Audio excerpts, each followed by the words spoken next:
Hello भाई नमस्कार ମୁଁ ଆପଣଙ୍କ ପ୍ରିୟର ଦେବବ୍ରତ ଆପଣମାନଙ୍କୁ ସ୍ୱାଗତ କରୁଛି ଆପଣଙ୍କ ପ୍ରିୟର ଏଜୁକେସନ୍ ଚ୍ୟାନେଲ୍ ଡିପି ଏଣ୍ଟ୍ରାନ୍ସକୁ। ପିଲାମାନେ ଆଜି ଆମେ ଡିସ୍କସନ୍ କରିବା ଓଟିଇଟିର 2013 ମସିହାରେ ପଡ଼ିଥିବା ପେପର୍ 1ର ପେଡ଼ା କ୍ଲାସ୍। ଆଜିର ଏହି ସିଡିପିର 30ରୁ 30ଟି କ୍ୱେଶ୍ଚିନ୍ ଆମେ ଫୁଲ୍ ଡିସ୍କସନ୍ କରିବା। ଏହି ଭିଡ଼ିଓଟି ମଧ୍ୟ ବିଡ଼ି ଏବଂ ଆସିଷ୍ଟାଣ୍ଟ ଟିଚର ଏକ୍ଜାମ୍ ପାଇଁ ବହୁତ ଇମ୍ପୋର୍ଟାଣ୍ଟ ରହିବ। ପେପର୍ 1 ଓ ପେପର୍ 2ର ପିଲାମାନଙ୍କ ପାଇଁ ମଧ୍ୟ ଖୁବ୍ ଇମ୍ପୋର୍ଟାଣ୍ଟ କ୍ଲାସ୍ ରହିବ। ତେଣୁ ଭିଡ଼ିଓଟିକୁ ସ୍କିପ୍ ନ କରି ଶେଷ ପର୍ଯ୍ୟନ୍ତ ଦେଖନ୍ତୁ, କାରଣ ଏଠାରୁ ଡାଇରେକ୍ଟ କ୍ୱେଶ୍ଚିନ୍ ଆସିପାରେ। ଆସନ୍ତୁ ଆରମ୍ଭ କରିବା। ଫାର୍ଷ୍ଟ ପ୍ରଶ୍ନ, କାହାକୁ ଶିଶୁର ସମସ୍ତ ବିକାଶର ପୃଷ୍ଠଭୂମି ରୂପେ ବିବେଚନା କରାଯାଉଛି? ତ ଗୋଟେ ଶିଶୁର ଯେତେବେଳେ ତା'ର ଶାରୀରିକ ବିକାଶ ହିଁ ତା'ର ଅନ୍ୟ ସମସ୍ତ ବିକାଶ, ଯେମିତିକି ତା'ର ମାନସିକ, ତା'ର ସାମାଜିକ, ତା'ର ଆବେଗିକର ଆଧାର ଅଟେ। ଯଦି ଶରୀର ସୁସ୍ଥ ରହିବ ତେବେ ଅନ୍ୟ ଦିଗଗୁଡ଼ିକର ବିକାଶ ସଠିକ୍ ଭାବେ ହୋଇପାରିବ। ତାହେଲେ ପିଲାମାନେ ଏଠି ଅପସନ୍ ସି ଶାରୀରିକ is the right answer. Next ପିଲା ଦେଖିବା କ'ଣ ଦେଇଛି। 2 ନମ୍ବର ପ୍ରଶ୍ନ, ନିମ୍ନସ୍ଥ ମଧ୍ୟରୁ କେଉଁଟି ଶିକ୍ଷାର୍ଥୀମାନଙ୍କର ଆଚରଣ ଅଧ୍ୟୟନର ଏକ ପଦ୍ଧତି ନୁହେଁ? ପିଲାମାନେ ପ୍ରଶ୍ନ ଭଲସେ ଦେଖିବ, ପଦ୍ଧତି ନୁହେଁ ଦେଇଛି ହେଲା। ତ ଏଠି ଯେଉଁ ମୁକ୍ତ ପର୍ଯ୍ୟବେକ୍ଷଣ ହେଉ କି ସାକ୍ଷାତକାର ହେଉ କିମ୍ବା ଯେଉଁ ପରୀକ୍ଷଣ ହେଉ, ଏ ତିନିଟା ଯାକ ହେଉଛି କ'ଣ ଗୋଟେ ଶିକ୍ଷା ମନୋବିଜ୍ଞାନର ପ୍ରତ୍ୟକ୍ଷ ପଦ୍ଧତି ଅଟେ। କିନ୍ତୁ ପିତାମାତାଙ୍କ ସହ ଯେଉଁ ଆଲୋଚନା କରିବା ଏକ ପରୋକ୍ଷ ମାଧ୍ୟମ ଅଟେ। ଏହାକୁ ବୈଜ୍ଞାନିକ ପଦ୍ଧତି ଭାବରେ ଗ୍ରହଣ କରାଯାଇପାରିବ ନାହିଁ। ତ option D is the right answer. Next ଦେଖିବା ପିଲାମାନେ କ'ଣ ଦେଇଛି। 3 ନମ୍ବର ପ୍ରଶ୍ନ, କେଉଁଟି ଆଦ୍ୟ ବାଲ୍ୟାବସ୍ଥାର ଏକ ଆବେଗ ନୁହେଁ? ପିଲାମାନେ ନୁହେଁ ଦେଇଛି ହେଲା। ତ କେଉଁଟା? କୌତୂହଳ, କ୍ରୋଧ ନା ଦୁଃଖ, ଇଏ ହେଉଛି ଗୋଟେ ତା'ର ଆବେଗ। କିନ୍ତୁ ଅନୁକରଣ ବା ଇମିଟେସନ୍ଟା ହେଉଛି ଗୋଟେ ଶିକ୍ଷଣ ପ୍ରକ୍ରିୟା ବା କାର୍ଯ୍ୟ। ସେଇଟା ଗୋଟେ ଆବେଗ କି? ଏଇଟା ଗୋଟେ ଆବେଗ ନୁହଁ। ତ option C is the right answer. Next ଦେଖିବା 4 ନମ୍ବର ପ୍ରଶ୍ନ ପିଲାମାନେ କ'ଣ ଦେଇଛି। ଶିଶୁର ଭାଷାର ବିକାଶରେ ନିମ୍ନୋକ୍ତ ଘଟଣାଗୁଡ଼ିକ କେଉଁ କ୍ରମେ ସଜା ହୋଇଥାଏ ବା ପ୍ରଥମେ କ'ଣ ତାପରେ କ'ଣ ତାପରେ କ'ଣ? ତ ଗୋଟେ ପିଲା ପ୍ରଥମେ ଅର୍ଥହୀନ ଶବ୍ଦ ପ୍ରକାଶ କରିବ। ହଁ ଠିକ୍ ଅଛି। ତାପରେ ସେ କ'ଣ କରିବ? ଯେଉଁ କୁଳୁ କୁଳୁ କୁକୁ କୁକୁ ଶବ୍ଦ କରିବ ହେଲା। ତାପରେ କ'ଣ କରିବ? ସ୍ୱରର ବିବିଧତା ଆସିବ। ଶେଷରେ ଯାଇ ବାକ୍ୟ କହିବ ଶିଖିବ ନା ଆଉ। ଠିକ୍ ଅଛି ପିଲାମାନେ। ତ ପ୍ରଥମେ କ'ଣ କରିବ? ତାହେଲେ option A is the right answer. ତାହେଲେ କ'ଣ କଲା? ଅର୍ଥହୀନ ଶବ୍ଦ ଫାଷ୍ଟ, ତାପରେ କ'ଣ ହେବ? ଗୋଟେ କୁଳୁ କୁଳୁ ଶବ୍ଦ କରିବ ସେକେଣ୍ଡ, ତାପରେ ଥାର୍ଡ଼ ହେଉଛି ଦୁଇ ଶବ୍ଦ ବିଶିଷ୍ଟ ସ୍ୱର ପ୍ରକାଶ କରିବ, ଲାଷ୍ଟକୁ ହେଉଛି ବାକ୍ୟ ସେ ଆରମ୍ଭ କରିବ କହିବା। ଠିକ୍ ଅଛି ପିଲାମାନେ। ତ 5 ନମ୍ବର ପ୍ରଶ୍ନ ପିଲାମାନେ ଦେଖିବା। ତ ଡିପି ଏଣ୍ଟ୍ରାନ୍ସକୁ ଲାଇକ୍ ସେୟାର ସବସ୍କ୍ରାଇବ୍ କରି ପିଲାମାନେ ଅଲ୍ ନୋଟିଫିକେସନ୍ ଅନ୍ କରିଦିଅନ୍ତୁ। ଏଇଭଳି ଓଟିଇଟିର ଏବଂ ଆସିଷ୍ଟାଣ୍ଟ ଟିଚରର ୟୁନିଟ୍ ୱାଇଜ୍ କ୍ଲାସ୍ କରିବା ପାଇଁ ହେଲେ ଆମେ ପ୍ଲେ ଲିଷ୍ଟରେ ମଧ୍ୟ assistant teacher unit wise class କରିକି ଅପଲୋଡ଼ କରିସାରିଛୁ ଏବଂ ଆଗକୁ ମଧ୍ୟ କରିଚାଲିବୁ। ଆମ ସହିତ ଯୋଡ଼ି ରୁହନ୍ତୁ। ତ ଫାର୍ଷ୍ଟ 5 ନମ୍ବର ପ୍ରଶ୍ନ ପିଲାମାନେ ଦେଖିବା କ'ଣ ଦେଇଛି। ନିମ୍ନସ୍ଥ ଉକ୍ତିମାନଙ୍କ ମଧ୍ୟରୁ କେଉଁଟି ଠିକ୍ ଅଟେ? ତ ଗୋଟେ ଉଚ୍ଚତା ଓ ଓଜନର ବୃଦ୍ଧିକୁ ବିକାଶ କୁହାଯାଏ ନା ବୃଦ୍ଧି ବିକାଶ ଉପରେ ନିର୍ଭର କରେ ନା ବୃଦ୍ଧି ପରିମାଣ ମାତ୍ର ବିକାଶ ଗୁଣାତ୍ମକ ନା ବିକାଶ ପରିପକ୍ୱନରେ ବନ୍ଦ ହୁଏ? ଆକ୍ଚୁଆଲି ବୃଦ୍ଧି ପରିମାଣାତ୍ମକ ମାତ୍ର ବିକାଶ ଏକ ଗୁଣାତ୍ମକ। କାରଣ ବୃଦ୍ଧିଟାକୁ ମପା ଯାଇପାରିବ, ଯେମିତିକି ଓଜନ କି ଉଚ୍ଚତା, ତାହା ଗୋଟେ ପରିମାଣାତ୍ମକ ବୋଲି କୁହାଯିବ। ବିକାଶ ହେଉଛି ଗୋଟେ ଡେଭଲପମେଣ୍ଟ, ଗୋଟେ କ'ଣ ଗୋଟେ କାର୍ଯ୍ୟ କରିବାର ଦକ୍ଷତା। ତେଣୁ ଏହା ଗୋଟେ ଗୁଣାତ୍ମକ ବୋଲି କୁହାଯାଇଥାଏ। ଠିକ୍ ଅଛି ପିଲାମାନେ। ତ option C is the right answer. Next ଦେଖିବା ପିଲାମାନେ କ'ଣ ଦେଇଛି। 6 ନମ୍ବର ପ୍ରଶ୍ନ, ଶିଶୁର ବିକାଶ କେଉଁ ଉପାଦାନ ଦ୍ୱାରା ପ୍ରଭାବିତ ହୋଇଥାଏ? ଗୋଟେ ଶିଶୁର ଉପାଦାନ ଗୋଟେ ଡାଇରେକ୍ଟ କ୍ୱେଶ୍ଚିନ୍ ପିଲାମାନେ ପରୀକ୍ଷାରେ ସିଧାସଳଖ ଏଇଟା ଆସେ ହେଲା। ତ ଯେଉଁମାନେ ବିଗତ କ୍ଲାସ୍ ନ କରିଛନ୍ତି ତାକୁ ଗୋଟାଏ ମୁଣ୍ଡରୁ କରି ଆସନ୍ତୁ ହେଲା। ଗୋଟିଏ ବି କ୍ଲାସ୍ ଆପଣ ମିସ୍ କରନ୍ତୁ ନାହିଁ। ଆମେ unit wise class theory class ମଧ୍ୟ ଅପଲୋଡ଼ କରିଚାଲିଛୁ। ପ୍ରଥମେ ଥିଓରି କ୍ଲାସ୍ ଦେଖି ଆସନ୍ତୁ ୟୁସିଡିପିର। ତ ଗୋଟେ ଶିଶୁର ବିକାଶ ଉଭୟ ବଂଶାନୁଗୁଣ ଆଉ ଗୋଟେ ପରିବେଶର ଫଳାଫଳ ଉପରେ ନିର୍ଭର କରିଥାଏ। କେବଳ ଗୋଟିଏ ଦ୍ୱାରା ବିକାଶ ସମ୍ପୂର୍ଣ୍ଣ ହେବ ନାହିଁ। ତ ଉଭୟ ବଂଶାନୁଗୁଣ ଏବଂ ପରିବେଶ। Option C is the right answer. Next 7 number ପ୍ରଶ୍ନ ପିଲାମାନେ କ'ଣ ଦେଇଛି। ଶିକ୍ଷଣର ମନସ୍ତାତ୍ତ୍ୱିକ ଅର୍ଥ ହେଉଛି କ'ଣ? ଯେଉଁ ମନୋବିଜ୍ଞାନଙ୍କ ଅନୁଯାୟୀ ବା ମନସ୍ତତ୍ତ୍ୱଙ୍କ ଅନୁଯାୟୀ ଏଇଟା ଗୋଟେ କ'ଣ ଅଭିଜ୍ଞତା ଓ ପ୍ରଶିକ୍ଷଣ ମାଧ୍ୟମରେ ଆଚରଣରେ ଆସୁଥିବା ସ୍ଥାୟୀ ପରିବର୍ତ୍ତନକୁ ହିଁ ଲର୍ଣ୍ଣିଂ ବା ଶିକ୍ଷଣ ବୋଲି କୁହାଯାଏ। ଠିକ୍ ଅଛି। ତ କ'ଣ କହିଲି ମୁଁ? ଅଭିଜ୍ଞତା ଓ ପ୍ରଶିକ୍ଷଣ ମାଧ୍ୟମରେ ଆଚରଣରେ ଆସୁଥିବା ସ୍ଥାୟୀ ପରିବର୍ତ୍ତନକୁ କ'ଣ କହନ୍ତି? ଶିକ୍ଷଣ ବୋଲି କହନ୍ତି। ତ ଆଚରଣର ପରିବର୍ତ୍ତନ। ଠିକ୍ ଅଛି। Option C is the right answer. Next ଦେଖିବା ପିଲାମାନେ କ'ଣ ଦେଇଛି। ଉତ୍ତଳ ଶିକ୍ଷଣ ବକ୍ର କ'ଣ ଦର୍ଶାଏ? ତ ଏ ଯେଉଁ ଉତ୍ତଳ ଶିକ୍ଷଣ ବକ୍ର ରହିଛି ବା ଗୋଟେ ଏସ୍ ସେପ୍ଟ କର୍ଭଡ ବା ଗୋଟେ ପଜିଟିଭ୍ ଆସିଲେରେସନ୍ ତାକୁ ବୋଲି କୁହାଯାଏ। ଏଠାରେ ଏଠି କ'ଣ ହୁଏ, ଗୋଟେ ଶିକ୍ଷାର୍ଥୀ ଧୀରେ ଧୀରେ ବିଷୟବସ୍ତୁ ବୁଝିବା ପରେ ଶିଖିବାର ବେଗକୁ ବଢ଼େଇଥାଏ। ତ ଏଇଟାକୁ କ'ଣ କହନ୍ତି, ଉତ୍ତମ ଶିକ୍ଷଣ ବକ୍ର ବୋଲି କୁହାଯାଏ। ତ ଗୋଟେ ଯେଉଁଠି ପ୍ରାରମ୍ଭିକ ସ୍ତରରେ ଶିକ୍ଷଣର ବେଗଟା ମନ୍ଥର ଥାଏ ଓ କ୍ରମଶଃ ତାହା ବୃଦ୍ଧି ପାଇଥାଏ। ଠିକ୍ ଅଛି, ତ option B is the right answer. ଗୋଟେ ବେଷ୍ଟ କ୍ୱେଶ୍ଚିନ୍ ପିଲାମାନେ ଏଇଟା, ଉତ୍ତଳ ଶିକ୍ଷଣ ବକ୍ର ବୋଲି କେଉଁଟା। ନେକ୍ସଟ ଦେଖିବା 9 ନମ୍ବର ପ୍ରଶ୍ନ ପିଲାମାନେ କ'ଣ ଦେଇଛି, କେଉଁଟି ଅଭ୍ୟାସ ବିଧିର ଏକ ଉପବିଧି ଅଟେ। ତ ପିଲାମାନେ ଯେଉଁ ଅଭ୍ୟାସ ବିଧି ରହିଛି ଥର୍ନଡାଇଙ୍କର ଯେଉଁ ଅଭ୍ୟାସ ବିଧି ବା ଲ ଅଫ୍ ଏକ୍ସରସାଇଜ୍ ରହିଛି ତା ଦୁଇ ଭାଗରେ ବିଭକ୍ତ କରାଯାଇଛି। ଗୋଟେ ଲ ଅଫ୍ ୟୁଜେସ୍ ବା ପ୍ରୟୋଗ, ଗୋଟେ ଲଜ୍ ଅଫ୍ ଡିସ୍ୟୁଜେସ୍ ବା ଅନୁପ୍ରୟୋଗ। ଠିକ୍ ଅଛି, ଏଇଟା ଗୋଟେ ଅଭ୍ୟାସ ବିଧିଟା ଏକ ଉପପଦ୍ଧତି କେଉଁଟା, ଆଦେହରେ କେଉଁଟା ଦେଇଛି, ଅନୁପ୍ରୟୋଗ ଦେଇଛି, ଲ ଅଫ୍ ଡିସ୍ୟୁଜେସ୍। ଠିକ୍ ଅଛି, option B is the right answer, ଅନୁପ୍ରୟୋଗ ବିଧି। ଠିକ୍ ଅଛି ପିଲାମାନେ, ଆପଣ ଟିକେ ସର୍ଟ ନୋଟ୍ ବି କରିପାରନ୍ତି। ଲ ଅଫ୍ ଏକ୍ସରସାଇଜ୍ର ଦୁଇ ଭାଗ ବିଭକ୍ତ, ଗୋଟେ ହେଉଛି ଲ ଅଫ୍ ୟୁଜେସ୍, ଗୋଟେ ଲ ଅଫ୍ ଡିସ୍ୟୁଜେସ୍। ଗୋଟେ ହେଉଛି କ'ଣ ପ୍ରୟୋଗ, ଗୋଟେ ହେଉଛି ଅନୁପ୍ରୟୋଗ। ଠିକ୍ ଅଛି, କି କହିଥିଲା, ଥର୍ନଡାଇକ୍ କହିଥିଲା। ଠିକ୍ ଅଛି, ନେକ୍ସଟ ଦେଖିବା ପିଲାମାନେ 10 ନମ୍ବର ପ୍ରଶ୍ନ ପିଲାମାନେ କ'ଣ ଦେଇଛି, କେଉଁଟି ବାହ୍ୟ ଅଭିପ୍ରେରଣାର ଦୃଷ୍ଟାନ୍ତ ନୁହେଁ। ପିଲାମାନେ ବାହ୍ୟ ଅଭିପ୍ରେରଣାର ଦୃଷ୍ଟାନ୍ତ ନୁହେଁ ଦେଇଛି ହେଲା। ପ୍ରଶଂସା, ପୁରସ୍କାର, ସ୍ୱୀକୃତି ନା ଆଗ୍ରହ। ଏ ଯେଉଁ ପ୍ରଶଂସା, ପୁରସ୍କାର, ସ୍ୱୀକୃତିଟା ସବୁବେଳେ ବାହାରୁ ମିଳିଥାଏ, କିନ୍ତୁ ଆଗ୍ରହ ବା ଇଣ୍ଟରେଷ୍ଟଟା ଗୋଟେ ଶରୀରର ଶିଶୁର ଭିତରୁ ଆସିଥାଏ। ତେଣୁ ଏଇଟା ଗୋଟେ ଇଣ୍ଟ୍ରାଞ୍ଜେଟିକ୍ ହେଲା, ଗୋଟେ ଅନ୍ତଃ ଅଭିପ୍ରେରଣାର ଉଦାହରଣ ଅଟେ। ଠିକ୍ ଅଛି ପିଲାମାନେ, ତ option D is the right answer. Next ଦେଖିବା ପିଲାମାନେ କ'ଣ ଦେଇଛି, ଶିକ୍ଷଣ ପାଇଁ ଯାନ୍ତ୍ରିକ ଅନୁବନ୍ଧ ମତବାଦର ପ୍ରବକ୍ତା କିଏ। ତ ପିଲାମାନେ ଯେଉଁ ଅପାରେଣ୍ଟ କଣ୍ଡିସନିଂ ରହିଛି ବା ଯାନ୍ତ୍ରିକ ଅନୁବନ୍ଧନ ତାକୁ କିଏ କହିଛନ୍ତି ପିଲାମାନେ, ସ୍କିନର କହିଛନ୍ତି, BF ସ୍କିନର କହିଛନ୍ତି। ପାଭଲଭ କ'ଣ କହିଥିଲେ ପିଲାମାନେ, କ୍ଲାସିକାଲ କଣ୍ଡିସନିଂ କହିଥିଲେ। ଠିକ୍ ଅଛି ପିଲାମାନେ, ଥର୍ନଡାଇକ୍ କ'ଣ କହିଥିଲେ, ଟ୍ରାଏଲ୍ ଆଣ୍ଡ ଏରର ପିଲାମାନେ କହିଥିଲେ। ଠିକ୍, ନେକ୍ସଟ 12 ପ୍ରଶ୍ନ ପିଲାମାନେ କ'ଣ ଦେଇଛି, ପ୍ରାଥମିକ ସ୍ତରରେ ପରିବେଶ ବିଜ୍ଞାନ ଶିକ୍ଷାଦାନ ପାଇଁ କେଉଁ ଶିକ୍ଷଣ ଶୈଳୀ ଅଧିକ ଫଳପ୍ରଦ ଅଟେ। ତ ପିଲାମାନେ ଯେଉଁ ପ୍ରାଥମିକ ଛୋଟ ଛୋଟ ପିଲାମାନଙ୍କ ପାଇଁ ନିଜ ଚାରିପଟର ଜିନିଷକୁ ଦେଖିବା ବା ଗୋଟେ ଅବଜରଭେସନ୍ କରିବା ବା ପର୍ଯ୍ୟବେକ୍ଷଣ କରିକି ସବୁ ଜିନିଷ ସେ ଭଲ ଶିକ୍ଷା ଗ୍ରହଣ କରିଥାନ୍ତି। ତ ବିନା ପର୍ଯ୍ୟବେକ୍ଷଣରେ ସେ ଶିକ୍ଷା ଗ୍ରହଣ ଠିକ୍ ସେ ଭଲସେ କରିପାରିବେନି। ତ option A is the right answer. Next ଦେଖିବା ପିଲାମାନେ କ'ଣ ଦେଇଛି 13 ନମ୍ବର ପ୍ରଶ୍ନ, କେଉଁ ଶିକ୍ଷଣ ପେଶୀୟ ଦକ୍ଷତା ଉପରେ ନିର୍ଭରଶୀଳ ନୁହେଁ। ତ ପିଲାମାନେ ଯେଉଁ ପେଶୀ ରହିଛି ବା ଶରୀରର ପେଶୀ ତାକୁ ଗୋଟେ କ'ଣ, ଚିତ୍ରାଙ୍କନ କରିବା, ସାଇକେଲ ଚଲେଇବା ବା ଟାଇପିଂ କରିବା ଗୋଟେ ମାଂସପେଶୀୟ ପେଶୀ ବା ବ୍ୟବହାର ହେଉଛି, କିନ୍ତୁ ଯେଉଁ ଗୀତ ଗାଇବା କହିଲା ଗୋଟେ ଭୋକାଲ ମସଲ ବ୍ୟବହାର ହେଲା, ତ ଗୋଟେ ମାଂସପେଶୀ ଶକ୍ତିର ବ୍ୟବହାର ହେଲା ନାହିଁ ନା। ତ option B is the right answer. Next ଦେଖିବା ପିଲାମାନେ କ'ଣ ଦେଇଛି, ଅନ୍ୟ ପିଲାମାନେ କାନ୍ଦିବା ଦେଖି ଗୋଟିଏ ପିଲା କାନ୍ଦିବାକୁ ଆରମ୍ଭ କଲା, ଏହା କି ପ୍ରକାର କାର୍ଯ୍ୟ ଅଟେ। ଯେତେବେଳେ ଅନ୍ୟ ଶିଶୁର ଆବେଗ ଯେମିତିକି କାନ୍ଦିବା ହସିବାକୁ ଦେଖି ସମାନ ଆଚରଣ ଗୋଟେ ପିଲା କରିବ, ତାକୁ କ'ଣ ପିଲାମାନେ କୁହାଯାଏ, ସହାନୁଭୂତିକରଣ ବୋଲି କୁହାଯାଇଥାଏ। ତ option C is the right answer, ସହାନୁଭୂତି ସେ ଦେଖାଇଲା ଗୋଟେ ପିଲା ପ୍ରତି। ନେକ୍ସଟ ଦେଖିବା ପିଲାମାନେ କ'ଣ ଦେଇଛି 14-15 ବର୍ଷ ପିଲାମାନେ ଦେଖିବା କ'ଣ ଦେଇଛି, ବିଡି ପ୍ରବେଶିକା ପରୀକ୍ଷା କେଉଁ ପ୍ରକାର ମୂଲ୍ୟାୟନ ଅଟେ। ଗୋଟେ ପରୀକ୍ଷାର ଉଦ୍ଦେଶ୍ୟ ଯେତେବେଳେ ଶିକ୍ଷାର୍ଥୀର ନିର୍ଦ୍ଦିଷ୍ଟ ପାଠ୍ୟକ୍ରମ ପାଇଁ ଯୋଗ୍ୟ କି ନୁହେଁ ଜାଣିବା ପାଇଁ ହୁଏ, ତା ଉପଯୁକ୍ତ ସ୍ଥାନକୁ ପ୍ରବେଶ କରାଇବା ପାଇଁ ହୁଏ, ତାକୁ ପ୍ଲେସମେଣ୍ଟ ବୋଲି କୁହାଯାଏ, ବ୍ୟବସ୍ଥାପନ ବୋଲି କୁହାଯାଏ। ସମାପ୍ତି ଉତ୍ସବ ପିଲାମାନେ କେଉଁଠି ବ୍ୟବହାର କରାଯାଇଥାଏ, ପାଠ୍ୟକ୍ରମର ଶେଷରେ କରାଯାଇଥାଏ, ସମେଟିଭ୍ ଆସେସମେଣ୍ଟ କରାଯାଇଥାଏ। ତ ପିଲାମାନେ ନିଦ୍ରାତ୍ମକ କେତେବେଳେ କରାଯାଇଥାଏ, ଗୋଟେ ଶିଶୁର ଦୋଷ ଦୁର୍ବଳତା ଜାଣିବା ପାଇଁ କରାଯାଇଥାଏ।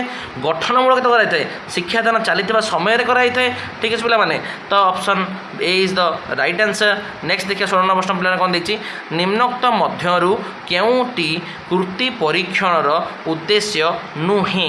ପିଲାମାନେ ଯେଉଁ କୃତି ପରୀକ୍ଷଣ ରହିଛି ବା ଆଚିଭମେଣ୍ଟ ଟେଷ୍ଟ ରହିଛି ତାର ମୁଖ୍ୟ ଉଦ୍ଦେଶ୍ୟ ଆକ୍ଚୁଆଲି କ'ଣ, ଏଠି ନୁହେଁ ପଚାରିଛି ତାର ଉଦ୍ଦେଶ୍ୟଟା କ'ଣ ତ ଯେଉଁ ଶିକ୍ଷଣ ସ୍ତର କରିବାର ଉଦ୍ଦେଶ୍ୟ କେତେ ଦୂର ଫଳପ୍ରଦ ହେଉଛି ଜାଣିବା ଠିକ୍ ଅଛି ବିଷୟବସ୍ତୁ ଶିକ୍ଷାର୍ଥୀ କେତେ ଦୂର ବୁଝିପାରୁଛି ଜାଣିବା ଏଇଟା ବି ଠିକ୍ ଅଛି ଶିକ୍ଷାର୍ଥୀ ଉତ୍ତୀର୍ଣ୍ଣ ଯୋଗ୍ୟତା ଶିକ୍ଷାର୍ଥୀ ହାସଲ କରିଛି କି ନାହିଁ ଜାଣିପାରିବ ଏଇଟା ବି ଠିକ୍ ଅଛି କିନ୍ତୁ ଯେଉଁ କହିଲା କୌଣସି ଏକ ପ୍ରଶିକ୍ଷଣ କାର୍ଯ୍ୟକ୍ରମରୁ ଶିକ୍ଷାର୍ଥୀ ଉପକୃତ ହେବ କି ନାହିଁ ଜାଣିବା ଏଇଟା ହିଁ ହେବ ନାହିଁ କାରଣ କ'ଣ ଯେତେବେଳେ ଜଣେ ପିଲା ବା ଭବିଷ୍ୟତରେ କେତେ ଭଲ କରିବ ତା ଜାଣିବା ପାଇଁ ତାର କ'ଣ ଆପ୍ଲିଚ୍ୟୁଡ୍ ଟେଷ୍ଟ ବା ଅଭିଯୋଗ୍ୟତା ପରୀକ୍ଷା କରାଯାଇଥାଏ କୃତି ପରୀକ୍ଷା କରାଯାଇନଥାଏ ଠିକ୍ ଅଛି ପିଲାମାନେ ତ option D is the right answer next ଦେଖିବା 7 ନମ୍ବର ପିଲାମାନେ କ'ଣ ଦେଇଛି ଏକକ ପ୍ରଶ୍ନପତ୍ର ପ୍ରସ୍ତୁତି ପାଇଁ କରାଯାଉଥିବା ବ୍ଲୁ ପ୍ରିଣ୍ଟରେ କ'ଣ ନଥାଏ ତ ଯେଉଁ ପିଲାମାନେ ଯେଉଁ ଏକକ ପରୀକ୍ଷଣ କରାଯାଉଛି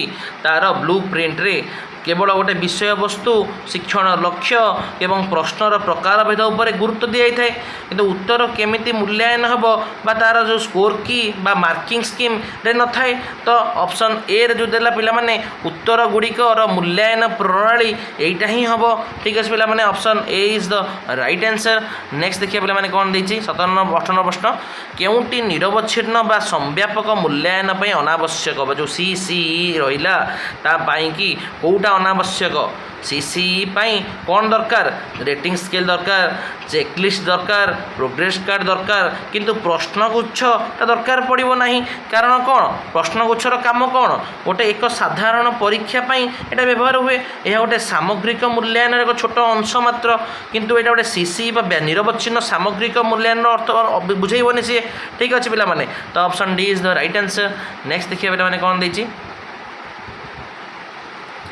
ଶିକ୍ଷଣଗତ ଦୋଷ ଦୁର୍ବଳତା ଜାଣିବା ପାଇଁ କେଉଁ ପରୀକ୍ଷଣ କରାଯାଇଥାଏ ଏଇନା ଆଉ ଗୋଟେ ପ୍ରଥମ ପିଲାଙ୍କୁ କହୁଥିଲି ଡାଇଗ୍ନୋଷ୍ଟିକ୍ ଟେଷ୍ଟ ଯେତେବେଳେ ଗୋଟେ ଡାକ୍ତର ରୋଗ ପରୀକ୍ଷା କରେ ଡାଇଗ୍ନୋସିସ୍ ତାକୁ କହନ୍ତି ତ ସେଇ ପିଲା ସେମିତି ପାଠପଢ଼ାରେ କେଉଁ ଅସୁବିଧା ରହି ଜାଣିବା ପାଇଁ ହେଲେ ଡାଇଗ୍ନୋଷ୍ଟିକ୍ ଟେଷ୍ଟ କରାଯିବ ନିରନାତ୍ମକ ପରୀକ୍ଷଣ କରାଯିବ ତ option C is the right answer next ଦେଖିବା ପିଲାମାନେ କ'ଣ ଦେଇଛି ନିମ୍ନସ୍ଥ ମଧ୍ୟରୁ କେଉଁଟି ରଚନାତ୍ମକ ପ୍ରଶ୍ନ ପାଇଁ ପ୍ରଯୁଜ୍ୟ ନୁହେଁ ପିଲାମାନେ ଯେଉଁ ରଚନାତ୍ମକ ପ୍ରଶ୍ନ ରହିଲା ତା ପାଇଁକି କେଉଁଟା ପ୍ରଯୁଜ୍ୟ ନୁହେଁ ୟା ଭିତରୁ ଶିକ୍ଷଣର ସମସ୍ତ ଲକ୍ଷ୍ୟ ମାପନ କରାଯାଇପାରେ ତ option B is the right answer କାରଣ ଯେଉଁ ରଚନାତ୍ମକ ପରୀକ୍ଷା ଦ୍ୱାରା କେବଳ କିଛିଟା ନିର୍ଦ୍ଦିଷ୍ଟ ଲକ୍ଷ୍ୟ ଯେମିତିକି ତା'ର ସୃଜନଶୀଳତା ତା'ର ପ୍ରକାଶର ଭଙ୍ଗୀ ତାକୁ ମାପି ହୁଏ କିନ୍ତୁ ସବୁ ଲକ୍ଷ୍ୟ ମାପିବା ପାଇଁ ତା'ର ଗୋଟେ ଅବଜେକ୍ଟିଭ୍ ଟାଇପ୍ ଟେଷ୍ଟ କରାଯାଏ ବସ୍ତୁନିଷ୍ଠ ପ୍ରଶ୍ନ ମଧ୍ୟ ଆବଶ୍ୟକତା ଥାଏ ଠିକ୍ ଅଛି ପିଲାମାନେ ବୁଝିପାରିଲ ନେକ୍ସଟ ଦେଖିବା 21 ପ୍ରଶ୍ନ ପିଲାମାନେ କ'ଣ ଦେଇଛି କେଉଁ ଶିକ୍ଷାର୍ଥୀ କେନ୍ଦ୍ରିକ ଶିକ୍ଷଣ ପାଇଁ ପ୍ରଯୁଜ୍ୟ ଅଟେ ତ ଗୋଟେ ଶିକ୍ଷାର୍ଥୀ କେନ୍ଦ୍ରିକ ଶିକ୍ଷଣ ଗୋଟେ କ'ଣ ଯେଉଁଠି ଗୋଟେ ଶିକ୍ଷକ ଜଣେ ଭଲ ସୁବିଧାଦାତା ବା ଫ୍ୟାସିଲିଟର ଗୋଟେ ଫ୍ରେଣ୍ଡ ଫିଲୋସଫର ଗାଇଡ଼ ହେଇଥିବ ଗୋଟେ ଫ୍ୟାସିଲିଟର ହେଇଥିବ ସେଠି କାର୍ଯ୍ୟ କରି ପିଲାମାନେ ଶିଖିବାରେ ସାହାଯ୍ୟ କରନ୍ତି ଶିକ୍ଷକ ଶିକ୍ଷାର ଏକ ସହାୟକ ଭାବେ କାର୍ଯ୍ୟ କରିଥାନ୍ତି ସେଇଟା ହିଁ ଗୋଟେ ଶିକ୍ଷାର୍ଥୀ କେନ୍ଦ୍ରିକ ବା ଷ୍ଟୁଡେଣ୍ଟ ସେଣ୍ଟର କ୍ଲାସରୁମ୍ର ଗୋଟେ ପ୍ରଯୁଜ୍ୟ ଶିକ୍ଷା ପ୍ରଣାଳୀ ଅଟେ ତ option C is the right answer next ଦେଖିବା ପିଲାମାନେ କ'ଣ ଦେଇଛି ଦୀପ ଏଣ୍ଟ୍ରାନ୍ସକୁ ପିଲାମାନେ ଲାଇକ୍ ସେୟାର ସବସ୍କ୍ରାଇବ୍ କରନ୍ତୁ ଏଇଭଳି ନୂଆ ନୂଆ ଭିଡ଼ିଓ ଦେଖିବା ପାଇଁ ହେଲେ ଠିକ୍ ଅଛି ପିଲାମାନେ ଲାଇକ୍ଟେ କରିଦିଅ ଠିକ୍ ଅଛି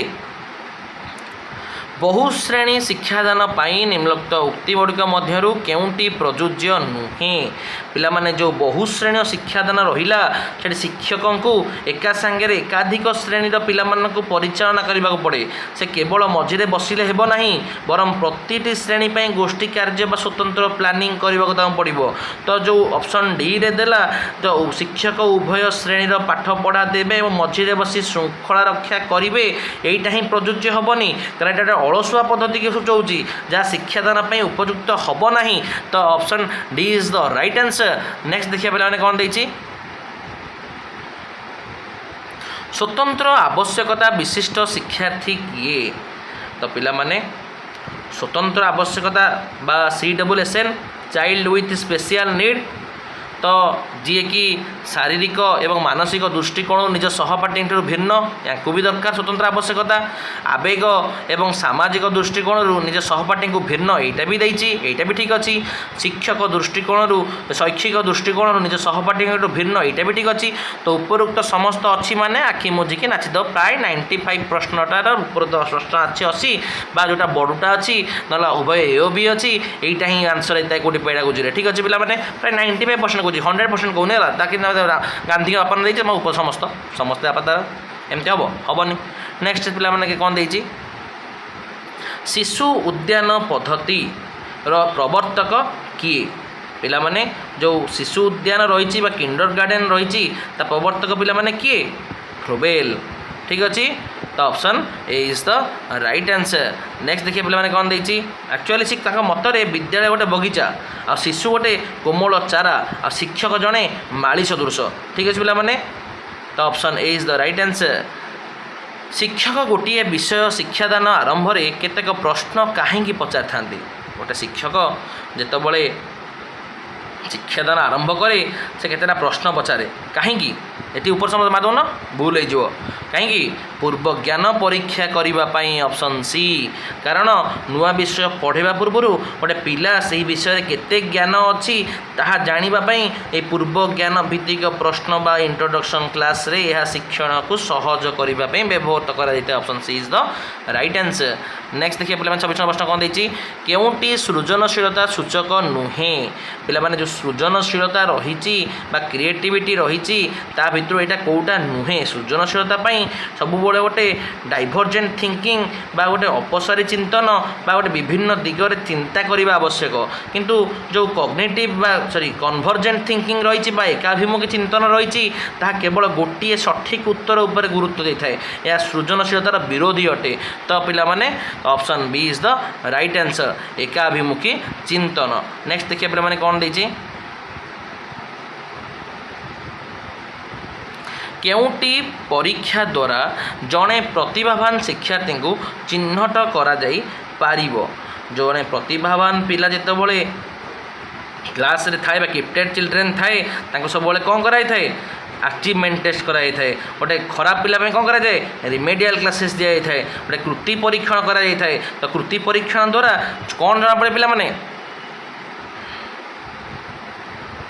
बा बुद्धि परीक्षण ऑप्शन अच्छे है तो बुद्धि परीक्षण द्वारा कौन हुए गोटे पिलार केते जानी शिक्षार्थी पाठ्यक्रम केते पारदर्शिता लाभ करी जी गोटे साधारण अपेक्षा बहुत भल नंबर बा प्रदर्शन करे से प्रतिभावान बा गिफ्टेड चाइल्ड जना पड़ो सी ठीक है बुद्धि परीक्षण द्वारा ठीक अच्छे निर्देशात्मक भाव कराए जो मैंने क्लास रे ठीक से पाठ पढ़ी पारना कराई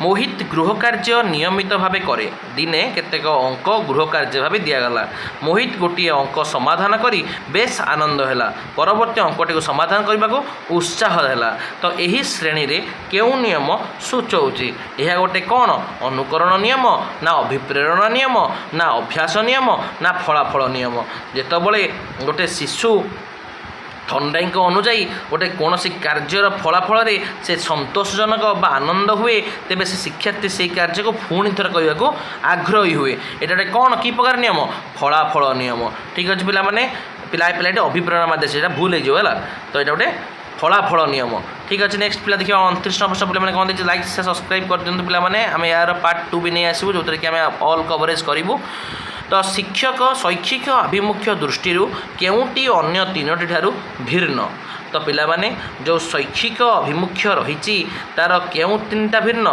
आलोचना हो बा व्याख्या हो किंबा वर्णना हो ये तीनटा जाक हूँ टीचिंग प्रोसेस एक अंश किंतु जो चिन्हटीकरण बा आइडेंटिफिकेशन रहा से गोटे मूल्यांकन बा पर्यवेक्षण पदक्षेप गोटे शिक्षण नुहे ठीक अच्छे तो option D is the right answer next देखिए पे कौन देखिए शिक्षादान रे व्यक्तिगत तारतम्य दूर करने निमंते शिक्षक कौन करें जो व्यक्तिगत इंडिविजुअल डिफरेन्सेस रही दूर करने कौन मारिबा उचित गोटे नमनीय पाठ्यपुस्तक व्यवहार ठीक अच्छे मंथर शिक्षार्थी मान स्वतंत्र दृष्टि यहाँ भी ठीक अच्छे गोटे मंथर शिक्षार्थी को निजस्व हार में शिक्षार्थी निमंते सुविधा एवं सुजोग देवा ऊपर समस्त ही हम कारण प्रति पिला अलग से पाठ्यपुस्तक नियम नमनीयता फ्लेक्सिबिलिटी रहा दरकार गोटे धीरे धीरे शिखुता पिला दृष्टि देवा दरकार समस्त को निज निज गति में शिखा सुजोग देवा दरकार यह ही गोटे आदर्श शिक्षादान